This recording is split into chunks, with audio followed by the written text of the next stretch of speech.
Здравствуйте! В эфире информационный выпуск «Амшик Шара». Я и мои коллеги расскажем вам о главных событиях дня. Сегодня в программе. В Генеральной прокуратуре республики подвели итоги деятельности за полгода. Отмечено уменьшение числа тяжких и особо тяжких преступлений. В Гулрыбском районе заменяют устаревшие мусорные контейнеры. На данный момент закуплено 50 новых контейнеров разного объема. Благотворительный фонд Ашана открыл сбор средств для 11-летней Фридонны Авицба. Девочке поставлен страшный диагноз – острый лимфобластный лейкоз. 284 преступления зарегистрировано правоохранительными органами за 6 месяцев текущего года. Из них 93 преступления, связанных с незаконным оборотом наркотических средств и культивированием запрещенных к возделыванию растений, содержащих наркотические вещества. В Генеральной прокуратуре республики подвели итоги деятельности за полгода. Отмечено уменьшение числа тяжких и особо тяжких преступлений. Их раскрываемость составила более 40%. За отчетный период произошло 70 дорожно-транспортных происшествий, в результате которых погибли 20 человек. Подробности заседания в репортаже Алики Трапш. С основным докладом об итогах работы за 6 месяцев текущего года выступил исполняющий обязанности первого заместителя генерального прокурора Абхазии Даур Амичба.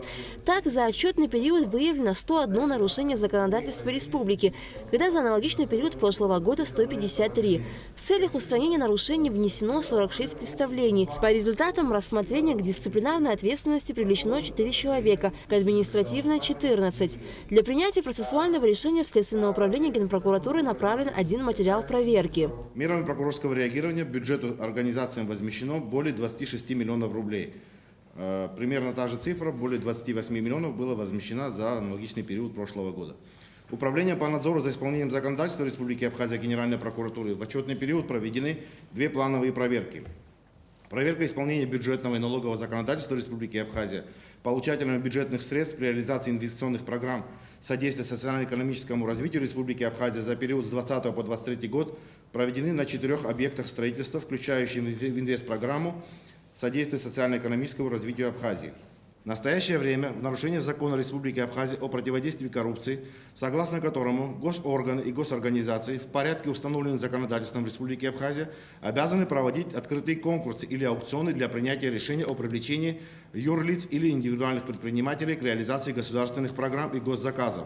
Отсутствуют какие-либо нормативные акты, регламентирующих процедуру проведения вышеподобных конкурсов и аукционов.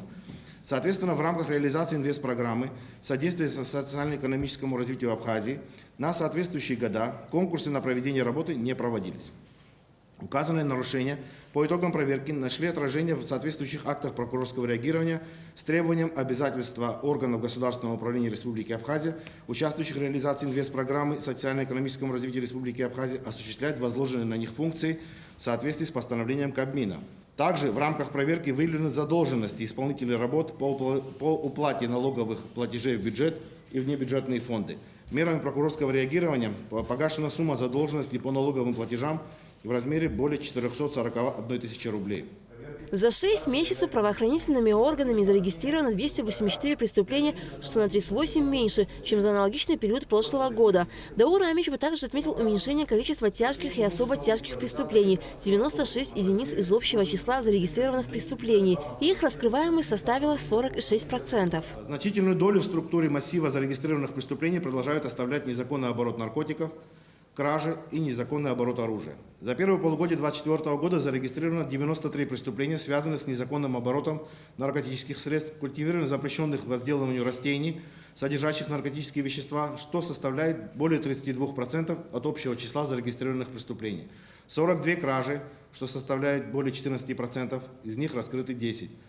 Из чего следует раскрываемость каждой 4-й кражи. 38 преступлений связаны с незаконным оборотом огнестрельного оружия, что составляет более 13% от общего числа. За отчетный период зарегистрировано 4 преступления, относящиеся к корыстно-насильственным, что на 7 преступлений меньше, чем за аналогичный период прошлого года. Было 11. Все 4 преступления, разбойные нападения, убийство из корыстных побуждений, похищение граждан и грабежей совершено не было. За аналогичный период было совершено 2 похищения и 9 грабежей. Относительно раскрываемости данного вида преступления следует отметить, что 4 разбоя раскрыты 3. Из 4 разбоев раскрыты 3.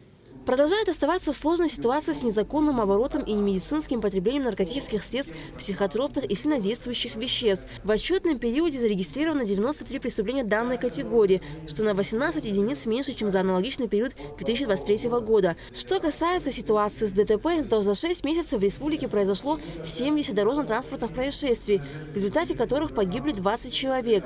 За аналогичный период прошлого года произошла 71 авария, погибли 28 граждан. Данные показатели не свидетельствуют об улучшении ситуации на дорогах. Основными причинами возникновения ДТП, как и прежде, остаются нарушения водителями правил дорожного движения, то есть управление транспортными средствами в состоянии алкогольного и наркотического опьянения, превышение установленных ограничений скорости движения и грубое нарушение правил маневрирования. В первом полугодии 2024 года в стране возбуждено и принято к производству 324 уголовных дела, по которым окончены производством 221 уголовное дело, что составляет 68%. Из них направлены в суд 215 уголовных дел, 6 уголовных дел прекращены производством. За аналогичный период прошлого года возбуждено 330 уголовных дел, окончены производством 235, из которых 227 были направлены в суд, 8 были прекращены производством. По фактам нарушений в действиях должностных лиц Генпрокуратура Абхазии провела 7 проверок. Из них было вынесено 4 представления, 3 были удовлетворены, 1 на стадии рассмотрения. 1 материал для принятия процессуального решения направлен в Следственное управление Генпрокуратуры. 3 проверки находятся в производстве. По итогам деятельности за первое полугодие отчитались все районные прокуроры. Подводя итоги заседания, генеральный прокурор Адгур Агрба особо отметил крайне сложную ситуацию, связанную с ДТП, и призвал районных прокуроров усилить меры по обеспечению безопасности на дорогах. Дорожно-транспортным происшествиям нужно уделить особое внимание. Уважаемые прокуроры, предлагаю вам на постоянной и регулярной основе проводить рабочие совещания, чтобы это было с вашим непосредственным участием. Приглашать в прокуратуру представителей МВД, СГБ, все, которые сегодня несут ответственность за безопасность на дорогах. Другие службы, которые также несут персональную ответственность. В целом за состояние на дорогах. И это надо будет делать постоянно, чтобы вы понимали. И этим вы должны заниматься. С учетом того, что вы наделены надзорными функциями. Я понимаю, что вы сегодня на дорогу не выходите. Это не ваша прямая обязанность. Но тем не менее у вас есть другие функции, которым вас законодательство наделило. Вы должны в этом направлении работать активно. Если вы это не сделаете, если мы это с вами не сделаем, у нас ничего не изменится. Адгур Агрба также отметил, что не менее острым стоит вопрос незаконного оборота наркотических веществ в Абхазии. Он призвал коллег к усилению работы по противодействию распространению наркотиков. Алика Трапш, Камила Джопуа, Абхазское телевидение. Территория Мюссерских холмов должна быть полностью закрыта для любого вида хозяйственной деятельности и превращения в природный заказник. О необходимости принятия такого решения шла речь на встрече премьер-министра Александра Анкваб с директором Института экологии Романом Дбар. В последнее время из районов Абхазии в кабинет министров стали поступать разрешительные документы на выделение гражданам земельных участков в местах, не предусмотренных для этого, в частности на территории Мюссерских холмов. Александр Анкваб поручил Институту экологии подготовить по этой проблеме соответствующую справку. Пожарно-спасательный пост Псху будет укомплектован автомобилем скорой медицинской помощи, а в штат поста будут введены дополнительные должности фельдшера, водителя и дежурного диспетчера. Такое решение принято министром по ЧС Львом Квицине по итогам рабочей поездки в село Псху. На встрече с главой села министр также обсудил вопросы строительства в селе новой пожарно-спасательной части.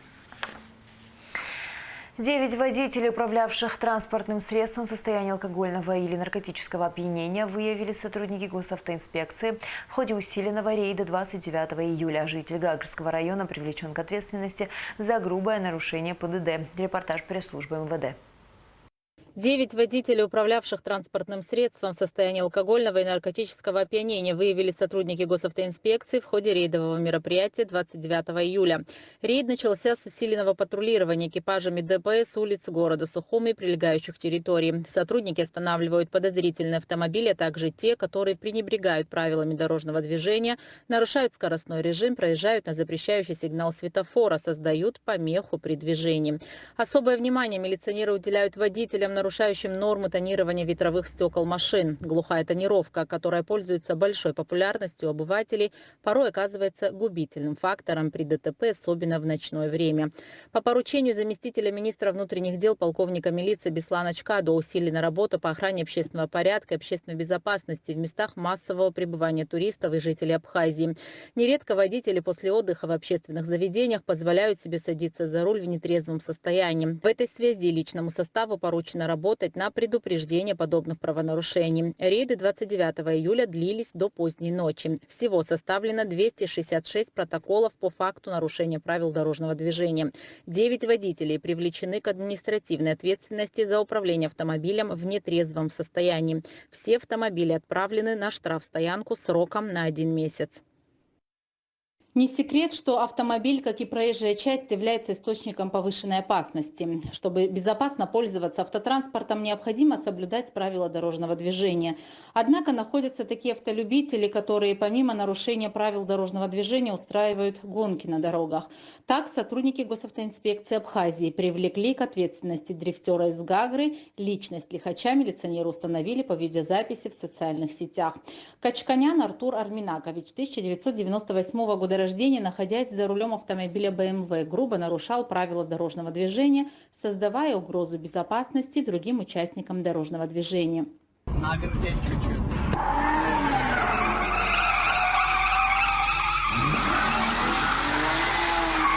Зачастую подобные гонки заканчиваются травмами пешеходов или ДТП с другими участниками дорожного движения. Также в отдельных случаях подобные гонки могут заканчиваться как смертельными, так и травмами, которые могут привести человека к инвалидной коляске.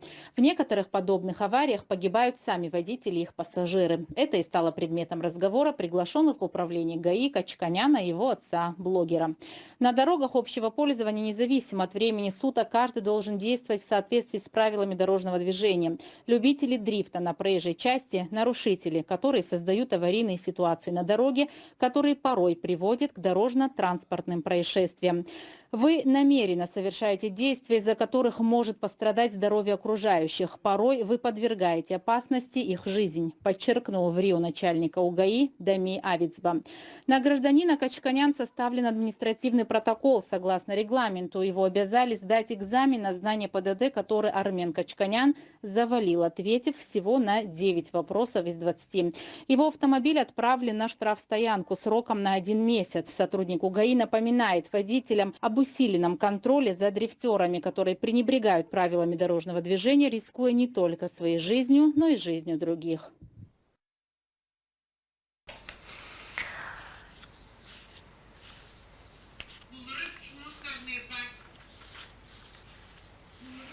В Гулрыбском районе заменяют устаревшие мусорные контейнеры. На данный момент закуплено 50 новых контейнеров разного объема. Все подробности в материале Шизины Ханагуа.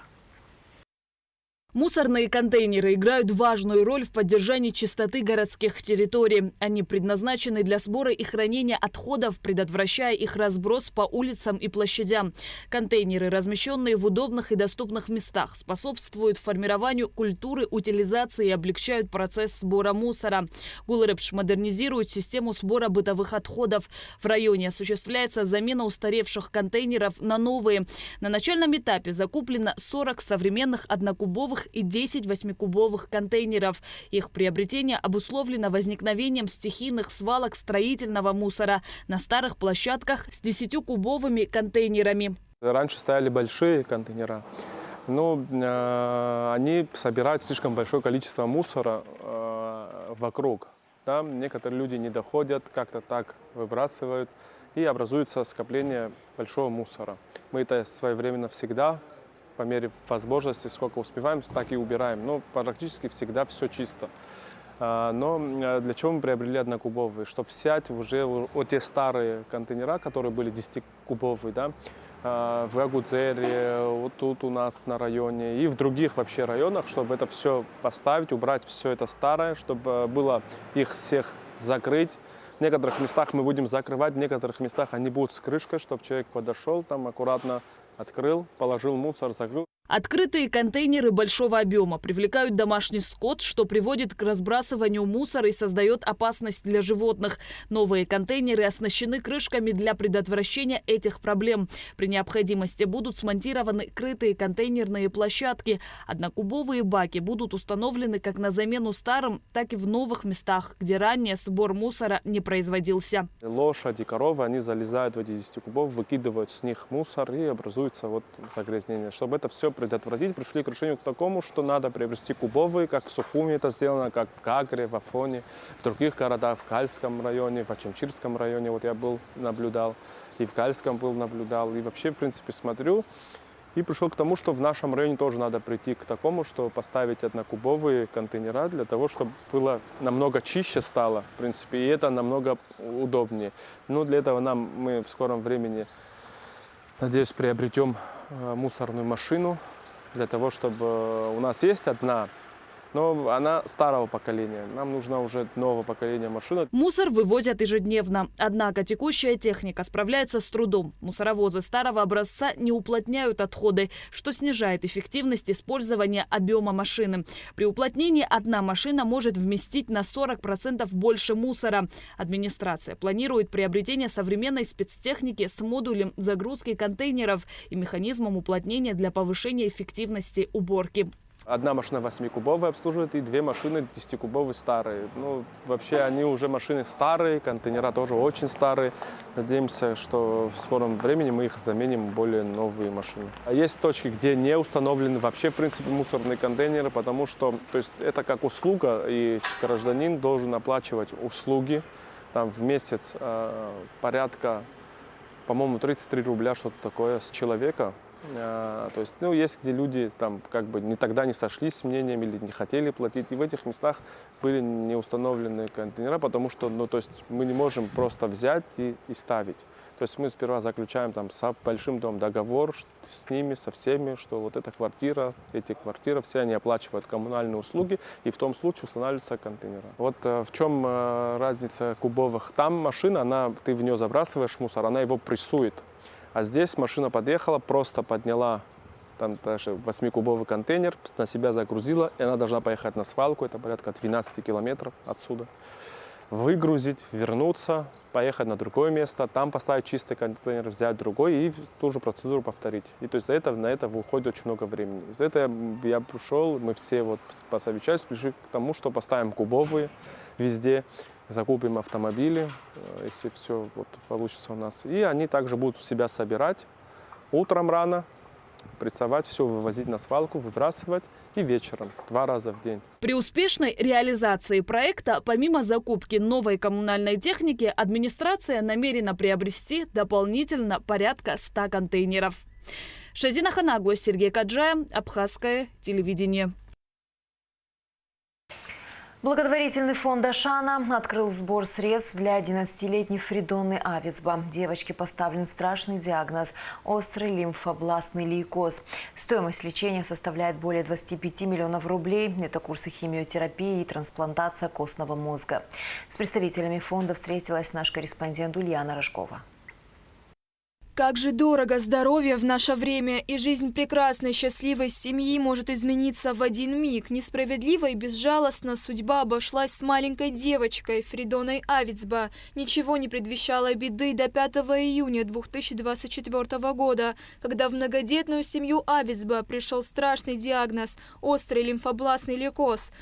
Конечно, это, я не знаю, надо ли говорить о том, в каком шоке мы пребывали вообще, потому что еще вчера наша дочка там стояла, участвовала в благотворительной акции, радовалась жизни, со всеми своими братьями, сестрами гуляла по Сухуму, а на следующий день уже мы вот в реанимобиле едем в Краснодар. Вообще, сначала было все так как-то непонятно, и вообще вот до конца не было никакой осознанности, что вот именно с нами это происходит, и у нас такая вот страшная болезнь. Потом уже, когда ты это осознаешь, с этим свыкаешься, как-то уже переоцениваешь все и берешь себя в руки и понимаешь, что сейчас тебе нельзя сдаваться, опускать руки, и нужно вот сконцентрироваться на лечении ребенка. На днях у меня была консультация с нашим лечащим врачом, профессором, доктором Барзилай. Она озвучила мне весь дальнейший план лечения. Нас ждет много курсов химиотерапии. Сейчас мы проходим второй курс химиотерапии. Затем нас ждет 3 блока высокодозной химиотерапии. И затем нас ждет трансплантация костного мозга. Мы понимаем, что это очень сложное лечение, очень длительное, что это очень серьезно все, но все-таки у нас есть надежды, у нас есть шансы на выздоровление, на полное выздоровление и возвращение к нормальной, к обычной жизни, и чего мы все ждем, надеемся и верим. Онкологическое заболевание, которое поражает костный мозг, не должно лишить жизни еще совсем юную и лучезарную Фридону. Фонд Ашана открыл сбор средств на лечение девочки, и уже за пару дней есть большие успехи. Сумма кажется огромной, неподъемной, но мы на опыте работы фонда, а также население нашей республики не раз доказывали, что мы, объединившись, можем собрать и гораздо большие суммы. Меньше чем за один день нам удалось собрать более 2 миллионов 800 тысяч рублей. Это хорошее начало. Уверена, что такой сбор активный будет продолжен. Уже второй день нам обрывают телефоны, рабочие номера, звонят на личные номера сотрудников. Люди хотят участвовать, каждый как может. Организовываются благотворительные концерты, выставки. Люди продают свои книги, изделия ручной работы, вещи. Каждый думает, как бы помочь этой маленькой девочке. Фридона с детства мечтала стать актрисой, всегда была активной и жизнерадостной девочкой, идущей к своей цели. Она окончила учебу в детской студии Росдрама и даже сыграла главную роль в выпускном спектакле. Театр для меня это все, это вся моя жизнь. Я мечтаю больше всего стать актрисой театра и кино. Хочу вернуться поскорее домой и играть на сцене своего любимого русского театра. Проблем со здоровьем у девочки не было до недавнего времени. На лечение Фридоны Авицба нужно собрать $300 тысяч, более 25 миллионов рублей. В стоимость лечения входят курсы химиотерапии и трансплантация костного мозга. Между тем, как сообщил гендиректор Росдрама Ираклий Хиндба, вся сумма от проданных билетов на спектакль «Евгений Онегин», который пройдет 31 июля, будет направлена на лечение Фридоны Авицба. 25 миллионов кажется огромной суммой, но общими усилиями и ее можно осилить и подарить девочке шанс на жизнь. Призываю всех жертвовать даже рубль, 10 рублей, 100 рублей. Не все суммы имеют значение. Сила маленьких пожертвований, только объединившись по рублю, по 10 рублей, по 100 рублей, мы сможем собрать необходимую сумму. Пусть никто не думает, что его вклад он незначителен. Любая сумма имеет значение. Любой, хоть и небольшой вклад, очень важен. Помочь может каждый, отправив маленькое СМС по номеру 5050 со словом «Добро». Также можно перевести средства на банковские счета фонда, реквизиты на официальном сайте Ашана. Ульяна Рожкова, Инал Гвинджа, Абхазское телевидение. 1 августа в рамках проекта «Обменные культурные мероприятия России и Абхазии» на сцене Абхазской государственной филармонии состоится показ спектакля «Ромео и Джульетта» Марийского театра оперы и балета. Художественный руководитель театра, балетмейстер Константин Иванов вместе с художником Борисом Голодницким создали свою версию балета Сергея Прокофьева. Они представили знакомую историю с новой точки зрения. Мероприятие организовано Росконцертом при поддержке Министерства культуры России и Абхазии. В связи с проведением киносъемок со 2 по 18 августа будут введены временные ограничения по передвижению на территории Рицинского реликтового национального парка. Об этом сообщает руководство парка. 2 августа с 5 утра до 14 часов движение будет остановлено на участке автодороги, ведущей к Гекскому водопаду. 5 августа с 5 утра до 14 часов 30 минут будет остановлено движение на участке автодороги, ведущей к перевалу Пыв. И в завершении выпуска о погоде. По сообщению гидрометцентра, в среду 31 июля на территории Абхазии ожидается переменная облачность, с ночи до полудня временами дождь, гроза. Температура воздуха ночью 16-21, днем 24-29 градусов, температура морской воды 28 градусов.